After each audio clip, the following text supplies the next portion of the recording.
آرایشگرای عزیزی که مدل و مشتری ندارین و نمیدونین پست چی بذارین، بیاین بهتون بگم چطوری تولید محتوا کنین. اولین محتوایی که بدون مدل و مشتری میتونین بگیرین محتواهای آموزشیه.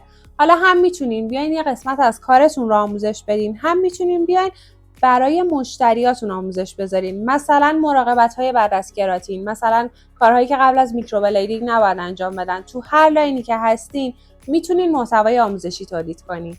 هیچ اشکالی نداره که ابتدای فعالیتتون از کله مانکن و ماکت‌های صورت استفاده کنین و تولید محتواتون رو اونا انجام بدین. به جای اینکه همش تو پیجت بگی مدل رایگان نیازمندیم، بیا بگو که میخوای برای 2 نفر خدمات رایگان انجام بدی و اگر میخوان شرایطش رو بدونن بهت دایرکت بدن.